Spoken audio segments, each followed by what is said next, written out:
Once the dog is on the platform, reinforcement event is over, enter the reward event, or don't say anything at all, or just praise. It's up to you. Once the dog's on, we're going to get the dog to break, and then it's your responsibility, whoever the handler is, to properly reinforce the rules. Climb for Charlie, wrong for Charlie. So climb is his command, wrong is his marker for negative reinforcement.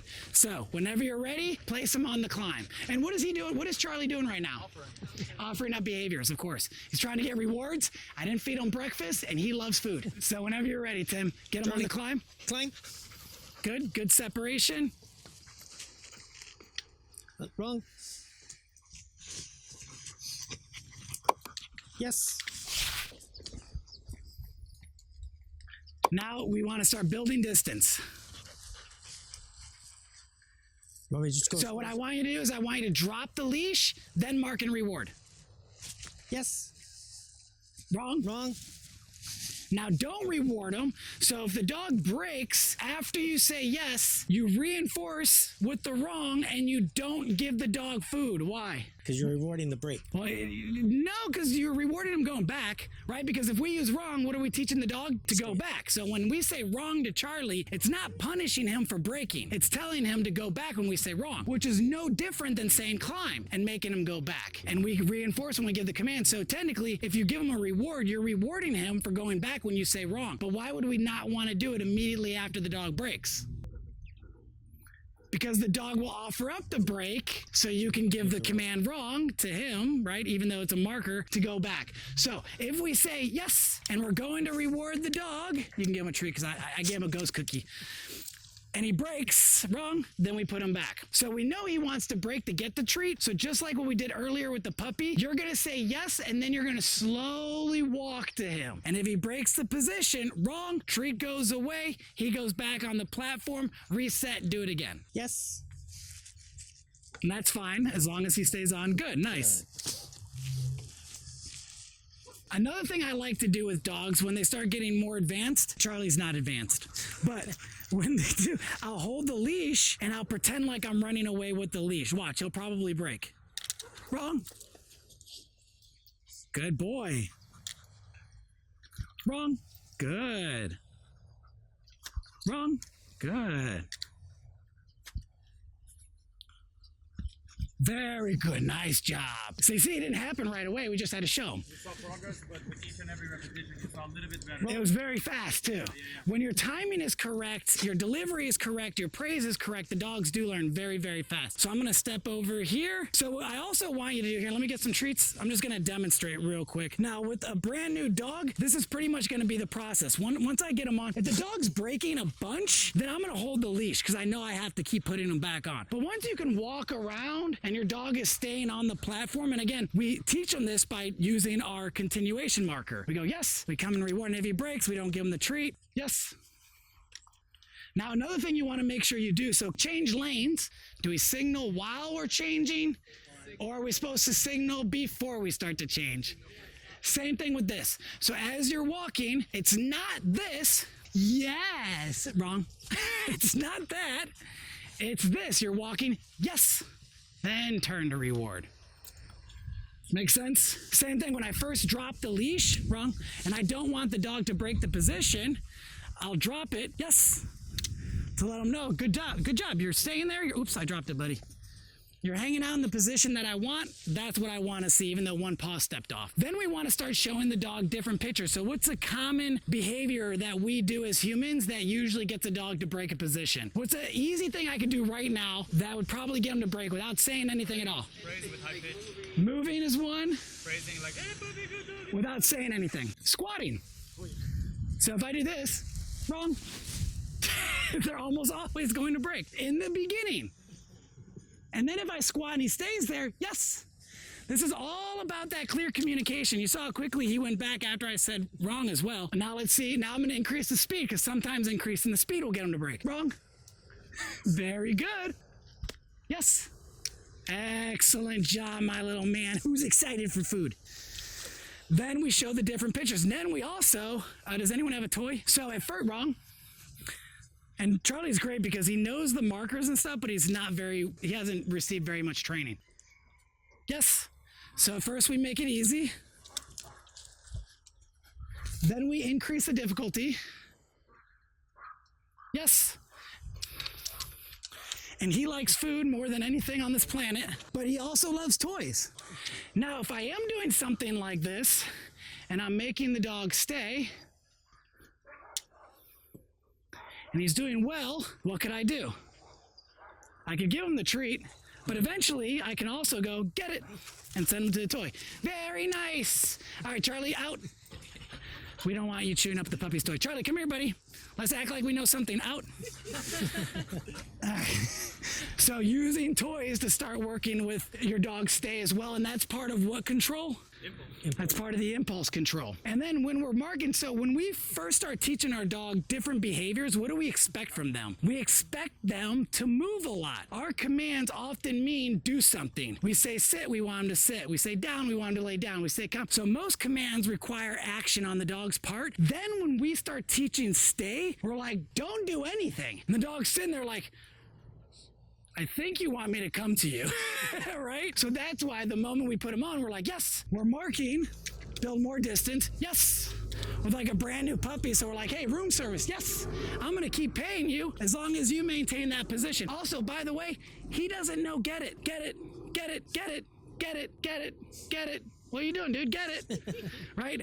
How did I get him to get it if he didn't know get it? When you have something that he focuses on and he wants to get it, Yeah. anything that you will say will probably get him to get it. We knew he was going to go get, like just by, we knew he was interested. So just by going get it and then moving as if I'm going in that direction, he knew to go and get it. It's the same when you're doing bite work with a dog. You really don't have to teach a dog the bite command. You have to teach them not to bite when they're not supposed to. But besides that, if you have a tug right in front of the dog wants to bite it, you say anything in a command type voice, you go, taco, the dog's gonna bite, right? And then you just reward, good job. Yes.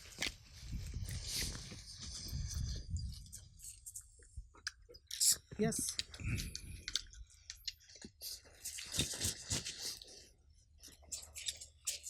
Running is good too. That often gets dogs to break. No, wrong. Ah, see, you said nope, wrong, right? I got confused. We know I messed up too when I was doing it. We know we're gonna say wrong. So have wrong in your head. Be thinking wrong. He's gonna break, you're gonna say wrong. Wrong. Good. Good. And you can pet. So if he breaks and you say wrong and he goes back, petting is okay. You just don't want to do the treat. Because again, petting's not as valuable Yes. to most dogs. Thing to avoid, basically. Yeah.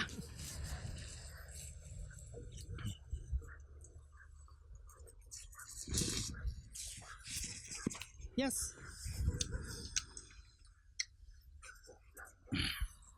Now, another thing we have to do is what?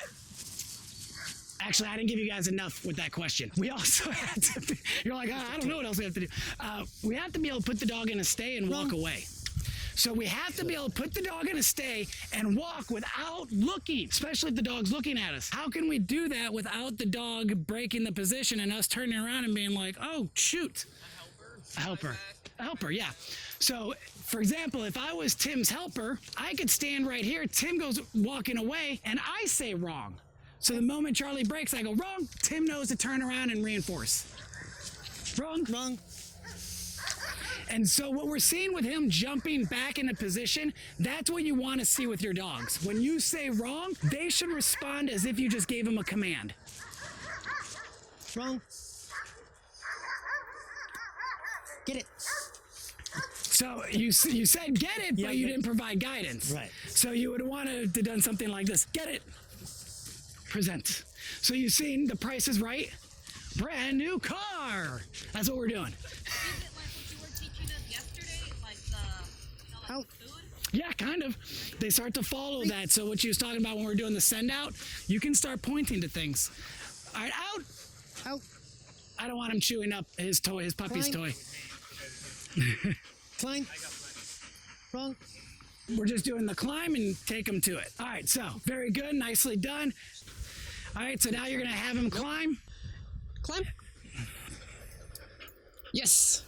Very good. Yes. Wrong. Good, and did not reward after he messed up. Excellent. Even though I said yes and then said wrong? Because the wrong overrides the yes. Yeah. Yes. Wrong. Yes. And usually he doesn't mean to, so he just has to be more aware of his own paws. Yes.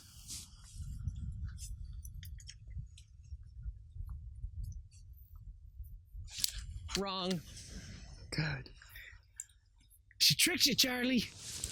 Yes.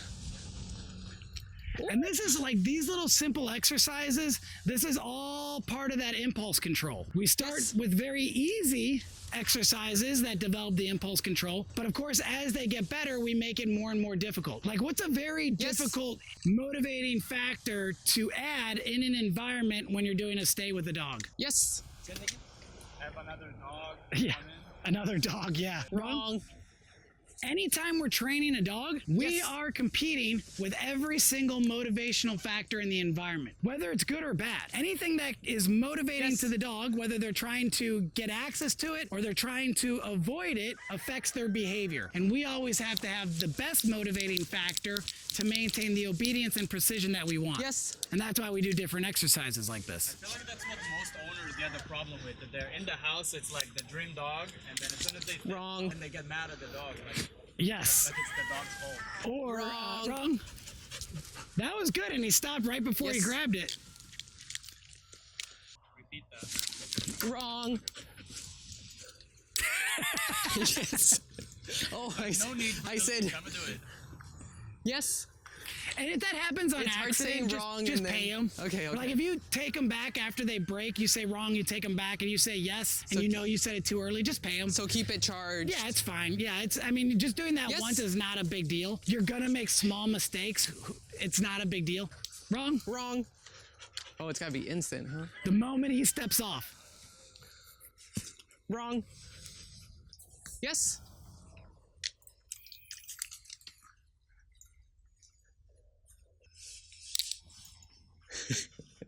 Yes.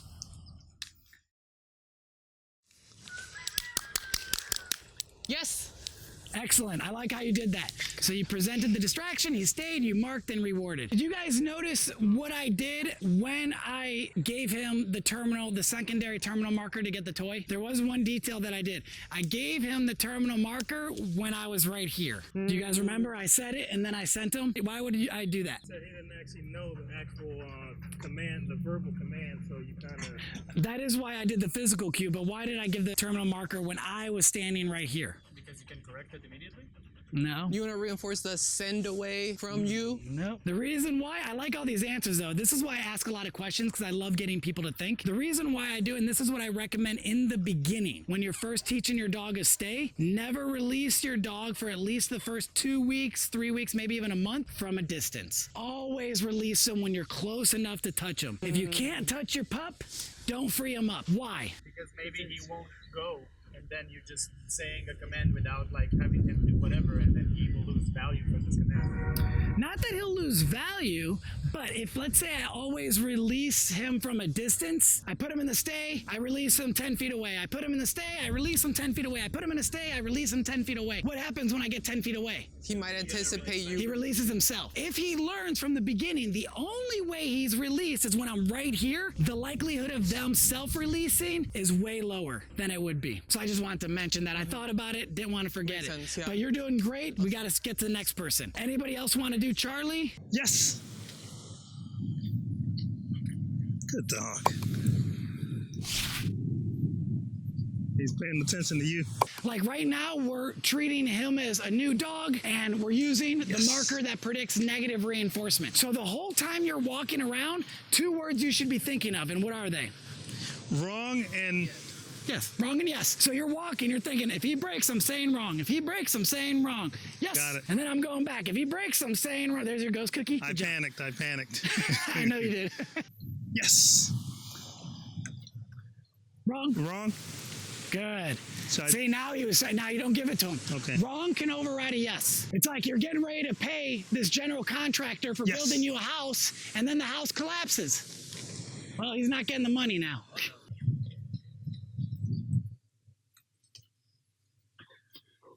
Yes!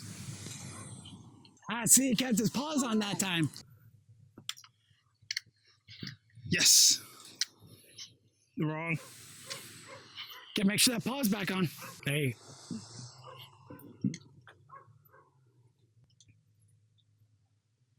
Yes.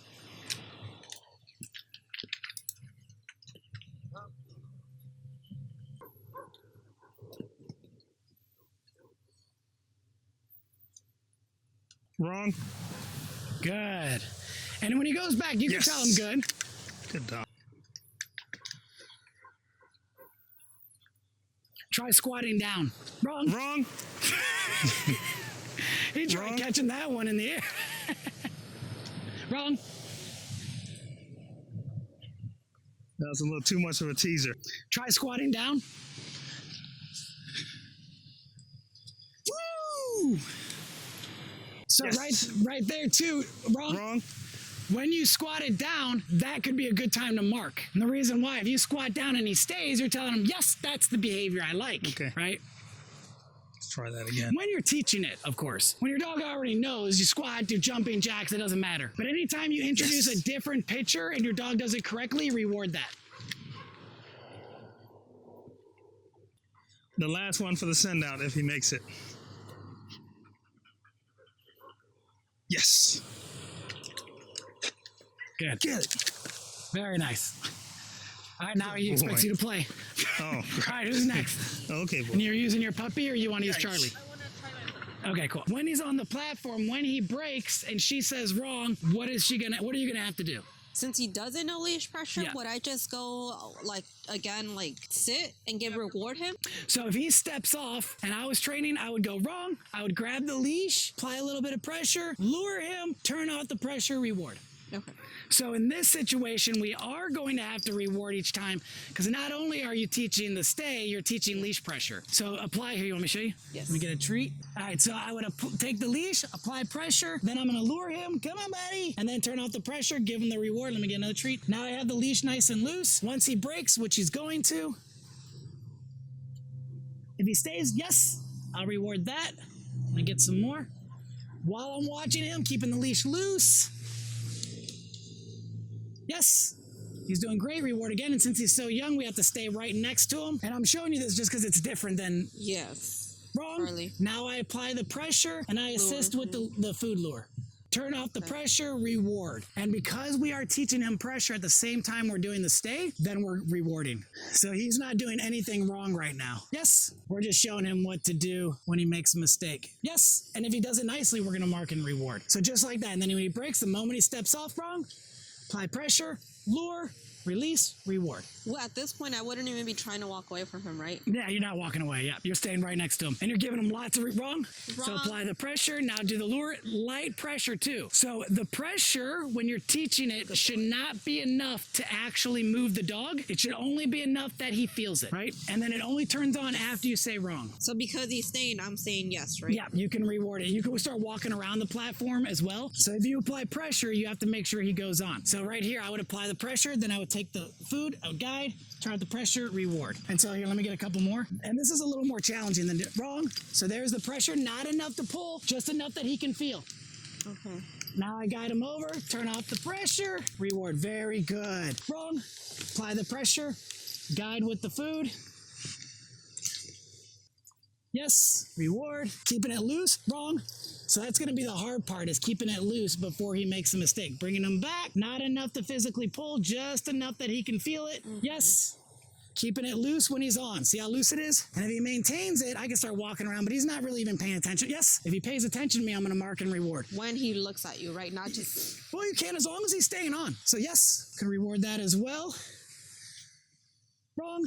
Apply pressure, then the food. Guide him back, turn off the pressure, reward. Very good, buddy. And so you're basically working leash pressure and the stay at the same time. And we see why this is different. When he breaks, we're rewarding him because we're teaching him the leash pressure. We're teaching him the wrong. So he's learning a lot of different things in this one little session. So no tension until he breaks and until after you say wrong. So you did a super common mistake. We anticipate the dog's gonna break, so we get tight before they even break, right? Okay. Super, super common mistake, but you're doing really good. Wrong. Wrong. Then you would apply the pressure. So you saw how the pressure came first again? Turn out the pressure because he's on the platform. So the most important thing when you're doing any kind of leash pressure work in the beginning when you're teaching them is the pressure on the leash. So that has to be your main focus. of course, what the dog does as well, because she is applying the pressure the moment he breaks. So, see, like the pressure is being applied right away. And if it's too many things to think about at one time, just cut out one of the elements and perfect the first one and then move on to the next one. Just keep the pressure and then good. And then keep the leash nice and loose until he breaks. And so because he's getting lots of rewards, see how it's tight already? Yes. Go ahead and apply the tension. When would I say stay? You don't have to say stay. I don't have to right now. No, because we're doing the implied stay. If you want to teach a stay like Leo is, you can, but I wouldn't start teaching that until I can get the dog to stay. So no tension unless you're communicating something. See how it's even going up a little bit? It should be hanging like a J. It can't be up at all. Even if you feel like you're not applying much, the dog can feel that. Yay, good session. So when you're working with them, if you're having a hard time adding something, because like, again, we were teaching a lot right there. So what I would really want to do first is I'd want to teach him the leash pressure. Okay. Then, if he knows the leash pressure, then it's going to be easier to add the wrong. But right in that session, we were actually doing more with the leash pressure than we were the stay, which is fine, right? So when he stepped off, you were having a hard time saying the wrong before the pressure, and that's a problem we all have. It's very difficult not to do. So in that, since he's just learning the leash pressure anyways, we could have just applied the pressure and did the food and not even worry about the wrong yet. Because that was just, that was a lot. And see how there's tension right there, right? So we want to be very, very good. That's why I said yesterday, the more aware of the leash pressure we are, the more aware of the leash pressure the dog will be. The less aware of it we are, the less aware of it the dog is. So that's why even with there, even though you're letting him be a dog, I would still probably bring him back and then I would put a harness on him and then let him pull with the harness on. Because that is very different for the dog. In fact, you all have to get either an agitation collar or harness for your dogs. What is the agitation collar? Agitation collar is just a very, very thick collar. Oh, I have one. So they can so then they can pull, because that feels different than like a flat martingale or something, or a harness, because we do have to do dry building exercises with the dogs. Okay, so puppy's good, nice work, Sarah. And then Leo's up next. Give the stay command, then walk away. So then stay means you're leaving, your dog's staying, and that's essentially what it is. Should I re-give him the command not to move? You don't have to. No. You can if you want, but you don't have to. Lola Zuz. Good. What's your marker for negative reinforcement? Negative reinforcement. You're wrong. Okay. Just so I know what I'm listening for. Good.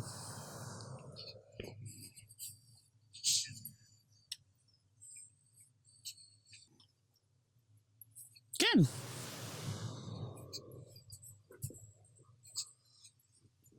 All right, he's doing really well. Let's start adding some more challenging distractions. Good. And that was beautifully timed on the marker too. You threw it, he stayed, you marked. Good. That's what I want to see. The big thing right now with all your dogs is, like, I love how his puppy is watching him the whole time. That's great. That's going to be hard with this one over here just because he's so much younger. So don't feel like, oh, I'm not as good as that puppy, because that puppy has like a month on him. Good. Good stuff.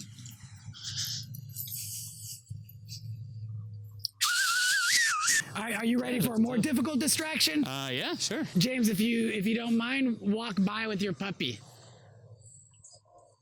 Good. Not too close. We want to make it harder, not that much harder, right? On top of the bed with him. Good. Very nice. I like when you marked too. Yeah, because I wanted him to look and then make the decision to come back to me. Very nice. And I like that you know why you marked. Quelle top. Quelle top. Quelle top. All right, we're good? That's good. Awesome. Thanks for watching. Make sure you like and subscribe. Don't forget to share your training sessions at home with me by tagging @NateSchomer. Thanks again, and we'll see you in the next session.